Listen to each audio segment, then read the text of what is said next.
In 2022, I became interested in getting myself a 3DS after I started following the modding scene. That May, I found a good deal on a secondhand system, and I decided to bite the bullet. One $100 purchase later, a 2DS arrived at my doorstep. I wanted to mod the console as soon as I got it, but I had to wait as it was delivered one day before I had to go on a trip. I was still eager to try the system out, so I decided to bring the 2DS along with me on my trip, with it only having a copy of New Super Mario Bros. 2 installed, along with the stock 3DS apps. On the trip, I quickly found myself getting bored of New Super Mario Bros., which led me to start messing around with the other pre-installed software, and that's when I realized, this camera is kinda sick.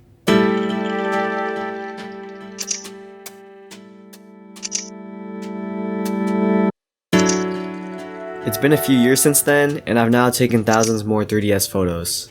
I've been capturing my daily life, scenic landscapes, moments with my friends, really, anything that people capture with cameras, I've been taking pictures of. Many would ask why. What place does a blurry 0.3 megapixel sensor have in an age where smartphone cameras are the best they've ever been? Well, I think a lot of it has to do with the fun factor the 3DS adds into taking pictures. This is still a game console at the end of the day. Modern smartphones, which are all designed to have the least aesthetic personality possible, just can't compete with the feeling of pure joy I get snapping a photo with a device exclusively made to entertain. Phones simply don't have the same sauce a 3DS does. There's also just something so undeniable about the camera's quality. Call it low resolution, horrible, or whatever, but I really do feel like it's a great blend between a digital camera aesthetic and a classic film look. When the lighting is right, the photos you can capture straight out of the camera are unexpectedly vibrant. I think some people might have a problem with the lack of control over the final image's exposure and brightness. However, I personally consider this one of the 3DS's biggest strengths. The way the 3DS is able to interpret the same landscape with different tones, with only a slight change in the camera's position, only adds to the camera's charm to me. I think people interested in nostalgic cameras should definitely at least give the 3DS a look. This sensor is a cheat code to dreamlike images. The look of smartphone photos have become a little overdone in my mind. When I experience a picture-worthy moment, it almost feels a little obligatory to pull out my phone to capture the moment in the best quality. Yes, the final image will turn out good. It always kind of looks like what I'm expecting. It's a good, familiar look, but I've grown tired by the sheer abundance of these types of photos.